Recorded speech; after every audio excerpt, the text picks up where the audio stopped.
స్నేహితులందరికీ శుభ సాయంత్రం. చారు ఛానల్‌కి స్వాగతం, సుస్వాగతం. ఈరోజు తెల్లపిండితో వడియాలు చేశానండి. తెల్లపిండి వడియాలు చాలా మంచిదండి ఆరోగ్యానికి. ఇమ్యూనిటీ పవర్ పెరుగుతుంది. కరోనా టైంలో తెల్లపిండి వడియాలు తినమని చాలా మెసేజ్‌లు కూడా వచ్చేవండి. మనం చిన్నప్పుడు ఎక్కువ తెల్లపిండి వడియాలతో మజ్జిగన్నం, పెరుగన్నం, చారన్నం, ఈ తెల్లపిండితో చారు కూడా చేసుకోవచ్చండి. నిప్పుల మీద కాల్చుకొని తింటే చాలా టేస్ట్‌గా ఉంటదండి. దీంతో ఫ్రైడ్ రైస్ కూడా చేసుకోవచ్చండి. అది తయారు చేసి వీడియో పెడతానండి ముందు వీడియోలో. అయితే తెల్లపిండి మనం కొనేటప్పుడు షాపుల్లో అడగాలండి. నువ్వులు శుభ్రంగా బాగు చేసి ఆడించినవేనా? తెల్లపిండి రాళ్ళయి ఉండవు కదా! అన్న తర్వాత మాత్రమే తెల్లపిండి కొనుక్కోవాలండి. తెల్లపిండి ఉంటది, నల్లపిండి ఉంటది. నల్లపిండి అంటే కొద్దిగా పొట్టు ఉంటది. తెల్లపిండి అంటే మొత్తం పొట్టు తీసేసేదండి. అయితే తీసుకొనొచ్చి ఒక గ్లాసు తెల్లపిండిని చిన్న చిన్న ముక్కలుగా కట్ చేసి ఒక గ్లాస్ కొలత తీసుకోవాలండి.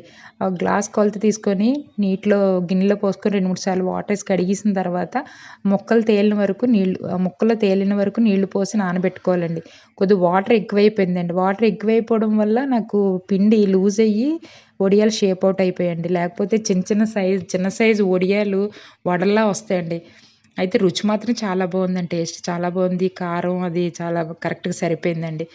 అయితే ముక్కలు తేలే వరకు నీళ్ళేసేసి ఏసిన రోజు మరుసటి రోజు నుంచి మూడో రోజు తీస్తే ఆ నీళ్ళకి ముక్కంతా ముద్దగా తయారైపోద్దండి. ముద్దగా తయారైన తర్వాత తీసుకొని మనం ఒక గ్లాస్ పిండి తీసుకున్నాం కదండీ!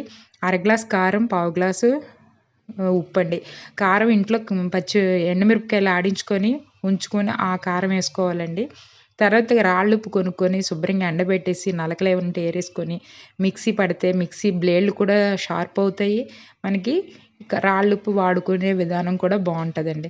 5 గ్లాస్ పిండికి అర గ్లాస్ కారం, పావు గ్లాసు ఉప్పు, 2 చెంచాలు జీలకర్ర, 3 చెంచాలు వాము ఇవన్నీ ఏసేసి కలిపేయాలండి. ఆ కలిపిన వీడియో స్కిప్ అయిపోయిందండి.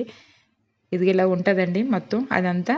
కలిపేసి ఆ రోజంతా ఉంచి మరుసటి రోజు వడియాలు పెట్టుకోవాలండి.